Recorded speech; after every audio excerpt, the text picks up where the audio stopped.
Here we go. Very proper sounding. It is. We've been waiting for this for years. We have. And you're going to come on here and be silly like this? Yes. Are you kidding me? If Richard Thomas were here now, he would be silly too. No, he would not. He would be. I'm sorry, but Michael Lerner would be watching and she'd be checking him. We are all here. Now, we've seen this show together twice. Yes. Yes, we saw it in New York And in Nashville. And in Nashville, absolutely. So are you excited about the show coming this weekend? The show, if you don't know, is To Kill a Mockingbird. But you probably know because... We were leading up to a punchline. Bam! Oh, I'm sorry. Did I cut off your punchline? You did, but that doesn't nothing new. I just roll with you. I roll with you. I punchline blocked you? Yes. There we go. Yes. Richard Thomas, Mary Badham, To Kill a Mockingbird. So many pieces of this show. First off, To Kill a Mockingbird is probably one of the greatest plays I've ever seen on stage. It's all by Aaron Sorkin. Of course, here in Huntsville stars Mr. Richard Thomas, star of The Waltons, which his famous TV mom was Michael Lerner, and she was here in 2006 with On Golden Pond and Mr. Tom Bosley. So, having never seen an episode of The Waltons until literally in the last month. What are you, 5? I'm the tallest 5-year-old you'll ever know. You grew up with that show. I did not, but I didn't. Maybe you just blocked it out. I think you just blocked it out. No, remember I lived in the country and I didn't have cable until I was in high school. All country people watch The Waltons. I lived in the city and watched The Waltons. Anyhow, I never watched the Waltons episode until recently. And how was it? When I flipped it over and it started with a knife fight, I was like, okay. What I was expecting. Well, the hills of North Carolina, things are bound to happen, yes? Virginia. Oh, Virginia, sorry. Edit. No, it stays in. Because there's an episode that I saw, and they're literally working on the Blue Ridge Parkway. Oh, nice. In the episode. And The Waltons is it's an amazing show. Okay, to revisit as an adult. I know we were very, very excited about the show, but there's a piece of business here we've got to make the entire community aware of. That it's going to be our highest percentage number of tickets ever sold, probably. You're correct on that, but you need to make sure you have your seats today or Tuesday. I don't know how many are going to be left. We actually were able to get some more seats available for this production because the show has added the pit.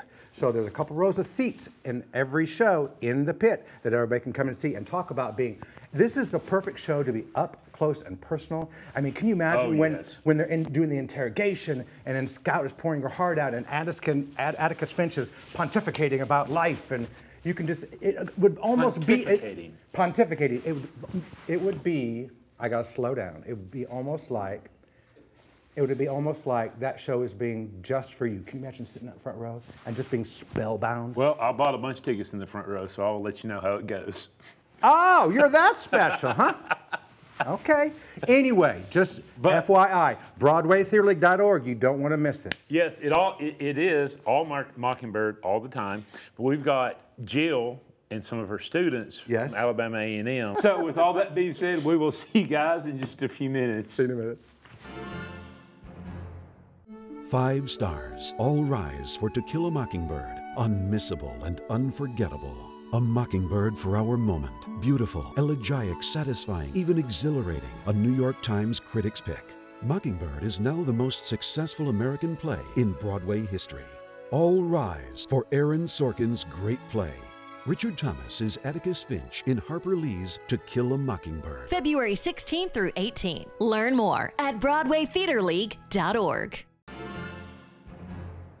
We are here with Jill. If you can't bring one for everyone, then don't bring it at all. Balch Coon? Jill Balch Coon. There you go. Yes. I got it right. You did get it right. There's 3 names, 3 syllables. And she is a professor at A&M University. Absolutely. And you played Scout at some point. I did, back in 2002. Oh, in 2002? Yeah. Back before in the 2002. Ah, okay. Back in. So talk to us about what's happening at A&M and the department you run, all the great things that you're doing out there. Oh my goodness. We are busy. We have a student-led production team called the Bulldog Players Productions, and they are doing marketing and putting up shows. This Thursday we have one called Council the arts, not cancel, the arts, based on the name of our founder at Alabama A&M University. And Bulldog Players Productions vetted everybody that's coming. We have 15 different acts that are coming and performing in the Johnson Little Theater at Morrison Fine Arts. And then we have a film festival in March as well. Student-led, student-written, student-produced, student-performed. Can I tell you the most important thing that I heard out of that to me, and I was like, interns. Yes. Interns. We have a very thriving intern program under practicum, and they can get class credit. Yes. We love interns at Broadway Theater League. Yes, absolutely. Good. Well, let's get you some. So tell me. We have not had the same intern experience at Broadway Theater League, apparently. Okay, I can't help it. You can't get along with people. No, that's Lisa, not me. Ooh. I got to leave the set for just a minute. Go ahead, girl. Come on. Smack him upside the head. She knows I am playing with her. Ooh. You called us siblings, remember? So. Our interns are awesome. Oh, excuse me. And you told that Lisa and I were just alike, so back at you. How about that? I'm sorry. We're here for Jill. We're not here for you. Thank you so much. That's Thank okay. you. We're here for To Kill a Mockingbird, Yes, too. exactly. Yes. What was your experience like with To Kill a Mockingbird? It was awesome. It was, like I said, it was 2002. And I don't even know him, and I'm hitting him. I'm sorry. Somebody call HR. I know, Keep my hands to myself. I was Unless he's into that. Oh, Lord. Let's. Off the rails. How was your experience with To Kill a Mockingbird? Well, it was very good. I was in New York being a teaching artist and acting, and I got a phone call to come to Swine Palace at the Louisiana State University campus and play the role of Scout in the Christopher Siegel version of it before Aaron Sorkin's. There was a narrator that was grown-up Scout, and that was my part. And so I ran around while the action was going on and commented on it. What, in your opinion, why do you think that that book, that story, Harper Lee, all of that, still to this very day makes such a deep impact on people when they read it, when they see it, when they experience it? Why is that? Because it's a sin to kill a mockingbird. So. Man, best one-liner, best one-liner, greatest line from the book, love it. Yeah, and I think it's just that part, it teaches us how to treat each other at the bottom of the bottom theme of it all. And it's a lesson we constantly need to be reminded of. All the time. All the time. Yeah, like so. I just hit Will. I shouldn't have hit Will. No, you shouldn't have. You should apologize. I'm sorry, Will. Thank you. Don't ever apologize to me. So I'll ask you this, because Mockingbird is very near and dear to my heart. Yeah. Did you read To Set a Watchman? Go Set a Watchman. I did on a book on tape driving home from New York to Huntsville. So, and I actually covered their release for CNN when they released that down in Monroeville. That's literally how close I am to this series of books. Yeah. And I tell people all the time, you know, that book basically sucked. But. Well, I think there's a conversation about whether or not she wanted it released. Right. Oh, yeah. So. We're not going to go into that. There. That's 10 episodes of this show right there. Okay. But I always tell people that is a great second book in a trilogy. With To Kill a Mockingbird, you get Scout's view of what happened as a little kid. And then with Go Set a Watchman, you get Scout's view as a 20-ish-year-old that has moved to New York and is out of the South. And then you close out the trilogy with an older Scout retelling after she's been world-weary. It sounds like you're trying to tell Jill's story in that second book. Isn't that kind of what you did? You're right, 'cause you were in New York. I was in New York, and we kind of decided with the director, Vastine Stabler, who I love, he was like, maybe you're like a journalist, kind of like a Harper Lee-ish person in the story to kind of validate why I would be there and that sort of thing. And so in a lot of ways, you know, I can see why you make that connection to it. And our production had a lot of civil rights music and chanting and singing. It was just great. Some of it really reminded me when I went to see Aaron Sorkin's version. I was like, did they see our Did you see it play? did you see it in New York, or did you see it on tour? I saw it with Jeff Daniels on Broadway, and then I saw it with Ed Harris at Madison Square Garden 2 weeks before COVID shut down. The touring version has been altered a little bit to make it much more palatable. Okay. Good word. Okay. I'm full of $5 words. Yeah, you are. Being a teacher, who is Dill based on? Truman Capote. Yay! Awesome. I got it. Yes. I want to ask, who is your favorite character in the play or the book, the show, whatever? Well, Scout. Okay. I have to love Scout. I think sure. Calpurnia too, in the new version in particular. I mean, love Cal. On Broadway, Calpurnia had a wonderful soliloquy moment where she got to say a few things, and it's for me, it's almost like she got some stuff off her chest. She did. Yeah. For me, Calpurnia, and I'm not going to say she's the heart, but she felt so much like the heart to me. Yeah, you know? me too. I agree. And she doesn't have as much in the version that I did, so I was excited about that when I saw that on Broadway. Mm-hmm. So, who's your favorite character? It's funny, when I think about it, I think about myself as a child and wanting something to look up to. And so watching Atticus, I connect with his strength and in his inner peace. And the reason I look up to him is because I wish I was more like that. So that's my perspective today. Who do you think my favorite character is? Boo Radley. Exactly. It's hard not to love Boo Radley the best yes, too. And whenever I see a knothole, I look to see if something's in the knothole. Yeah. Many times, I do that too. Many times you will find something in a lot of them that just shows the ongoing nature of this Now book. see how crazy this is. This little segment started on this high-pitched craziness. I know, and it's very. And all of a sudden we're like clutching the pearls. I and mean, like, the intimacy in this episode really went boom. Welcome. it is. We're going to have to have a calming circle. It's called method acting. Oh my goodness. So we need to cut to a break. When we come back, we're going to have you and some of your students over, aren't we? Okay. Yeah. I'm not sure what we're going to do, but we're going to make it happen. We're gonna make it. Oh, I've got the question. Oh, I do. Okay, we will see you guys in just a few minutes.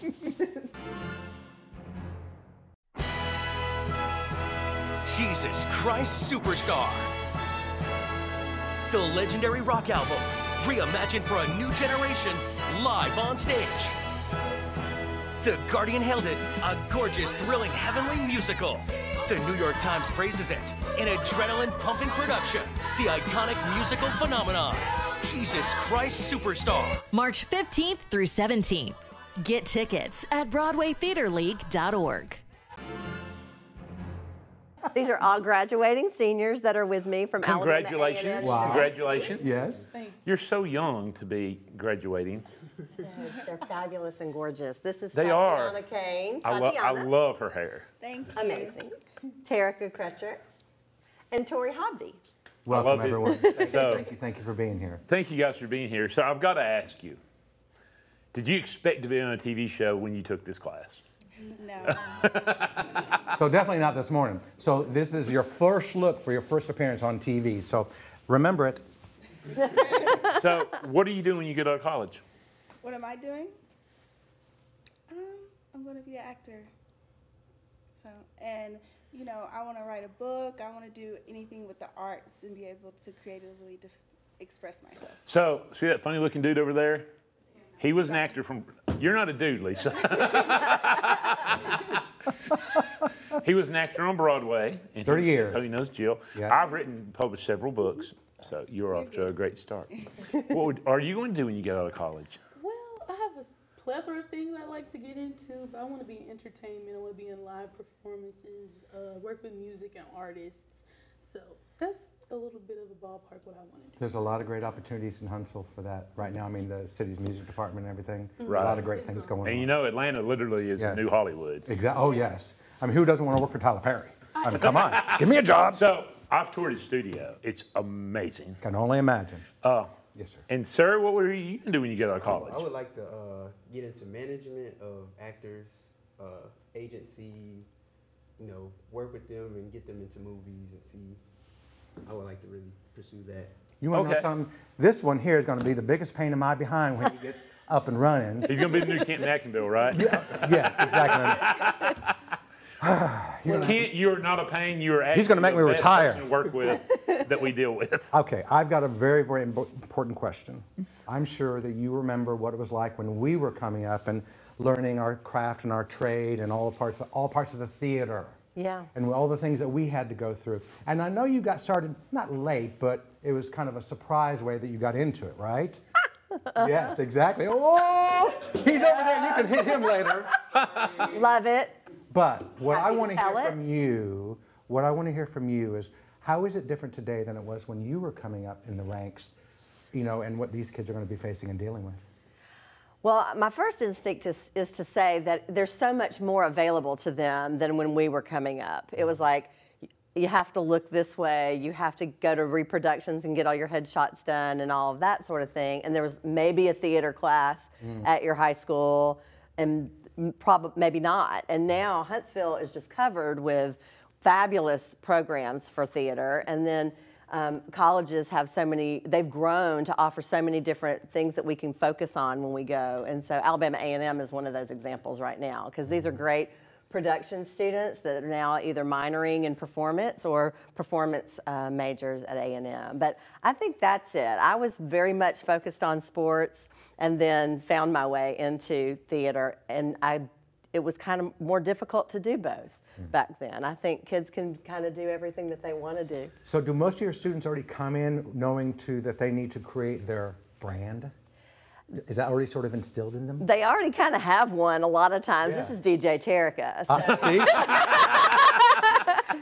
See? She's on the gram. She got 10,000 followers. She's fantastic. And look her up. But yeah, they do know, and we talk about that. They actually teach me a lot about that because I don't know much about it. And I know how I did it back in the 90s, but it was very different. It was very much of a longer process to do it. They can kind of go instant. And they're all connected to each other. The young people today are all very connected to each other. You sound so old to be 29. I was going to say. I'm old and wise for my tender years. There you go. Yeah. So it's funny. It's not often I feel like the odd man out, but I'm literally the only person standing here right now that has 0 theater time. But you work in one. You're in one all the time. You work. Oh, I know, but I mean, but literally, But literally, more than anybody else standing here, you can testify. You can testify to the fact of what the power of the theater can do to an individual. Oh yeah. Because there are shows that you have been to that you were like, I hate that. You walked out and going, wow. I will tell you, my very first trip to New York when I started here, he sent me to see Finding Neverland. There's no person in the world that despises Peter Pan more than me. Oh. I loved that show. Oh, wow. See, the power of theater. So, but anyhow, so being students, have you guys read or seen To Kill a Mockingbird? Oh, good question.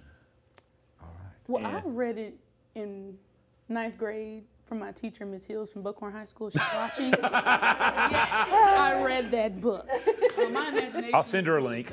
Okay. Oh, do they still have Cliff Notes today? Yes. And you do not do that, right? No. No. Can't read the book. So yeah. Have you read it or seen it? Oh, I haven't seen it or read it. Okay. It's okay to say no. Yeah. How about you? I read it in high school too. Everyone had to read in high school, it feels like. Knowing what it's about, how do you feel it applies today? Oh, that's a good question. And this is a student, I mean, you guys are a much younger generation than any of us, so I'm very curious to hear what y'all think. I think it speaks to social injustice, and just like unity, of course, and perspective from both sides, and just like how we can come together and really make a difference, but include everyone, I guess. But it's a good story. It's a good storyline. So I like that. You know, it's funny. Some of my favorite shows, like Billy Elliot or Les Mis or whatever, I love stories and shows that kind of rip your heart out, stomp on it, but then lift it up and puts it back in your chest, and you walk out feeling good about something. I don't care for those shows. I just want to go have fun. I actually like to get something out of it. In my office. Oh no. Lisa. Anyhow, so we had to cut to a break. I think we're going to keep you guys on to finish out our fourth segment of the show, and we will see you guys in just a few minutes. See you in a minute. Okay. Mockingbird is now the most successful American play in Broadway history. Richard Thomas is Atticus Finch in Harper Lee's To Kill a Mockingbird. February 16th through 18th. Learn more at BroadwayTheaterLeague.org. So To Kill a Mockingbird is going to be here this weekend. We're so very, very excited. So one of the cool things that we're doing in our stage store is we have these very cool Newspaper articles made like kind of a menu or a placeholder or sure, like a placemat. Caitlin in the office did this. They're fantastic. Thank you. But what I love about this is that many of the quotes that are on this page really capture what, to me, To Kill a Mockingbird is all about. And of course, it's full of great lines and quotes. And I'd like to start off, and it sort of goes with what I said a few minutes ago about admiring Atticus Finch. The quote is by Scout. "It was times like these when I thought my father, who hated guns and had never been to any wars, was the bravest man who ever lived." And that means just, it encapsulates everything about that show and what it means to me. It does. And you know, we all looked at this during the break, and so everyone's going to read off what their favorite quote on here is. And it's okay if we repeat the quotes even. Sure. This is by Atticus Finch. "You never really understand a person until you consider things from his point of view, until you climb into his skin and walk around in it." Wow. Very cool. It puts the lotion on its skin. Stop. I'm sorry, we were being serious. And you, ma'am? Okay, this is a quote from Atticus Finch. "You just hold your head high and keep those fists down, no matter what anybody says to you. Don't you let them get your goat. Try fighting with your head for a change." Amen. Yeah. That actually, I like that one. Yeah. your aura is that quote. I'm just saying. Stop it, Will. Just stop it, Will. Seriously, okay. I mean, that's serious. Your turn. I saw you trying to get ahead over there. My quote is going to be from Boo Radley, which I think is somewhere close to Scout's quote of, "Hey, Boo." And then Boo says, "Will you take me home?" Mm-hmm. And yours, ma'am? Mine is from Atticus Finch, and there's a lot of ugly things in this world, son. I wish I could keep them all away from you. That's never possible. It's very true, too. Mm-hmm. So she actually stole the quote I was going to use. Okay. So y'all obviously do not know this. I am actually a retired law enforcement officer. Wow. So I'm going to go with the one place where a man ought to get a square deal is in a courtroom. Mm-hmm. Be he any color of the rainbow, but people have a way of carrying their vestments right into a jury box, by Atticus Finch. It is truly a story that has stood the test of time. It is Alabama born and grown. It still to this day touches everyone who sees it and experiences it, and everyone walks away with something very special. And we could not be more proud to be presenting it here in Huntsville this weekend. Right. And I will tell you, you know, when the marketing, so when this show came out, we automatically booked it. We wanted it for a week. We couldn't get it for a week for whatever reason. And then they came back and said, "Do you want to pay more to keep Richard Thomas in it?" And we're like, yes. Yes, we do. Richard Thomas, and he's all over the marketing materials and stuff, but he brings such an Atticus presence. He's an Atticus, yes. And you know, he was John Boy. We saw him as a kid, and now we get to see him in his later years as Atticus. I mean, what a life that is to be those two characters. And the impact that those characters had on society. Right. So, start with you. What's your impact on society going to be? Ooh. We got really deep really fast, didn't we? Preach. Really? I just want to be a positive role model, and you know, just be an image that people can look up to and just keep pushing and getting through their life with.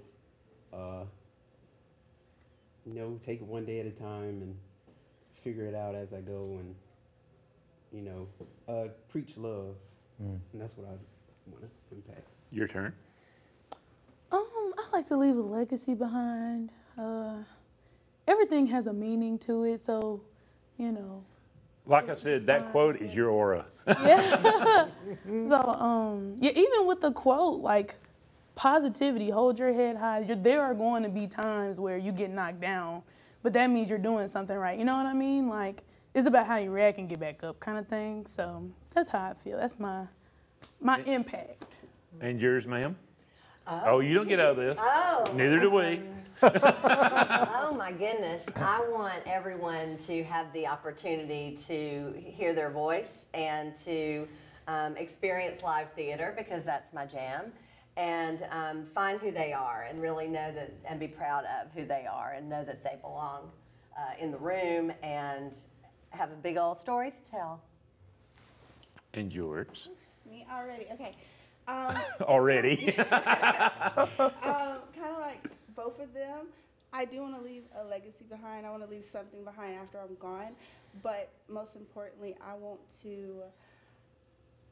if I'm in a room with people, I want them to be happy. I want them to be, how do I explain it?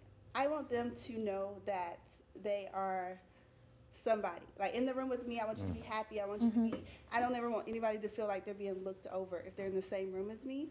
I want everybody to, you know, have positive vibes and, you know, take every day, one day at a time, you know. That's the most important. But I do want to leave a legacy, like Erica. And yours? Oh, look, what am I going to say? Nah, that's okay.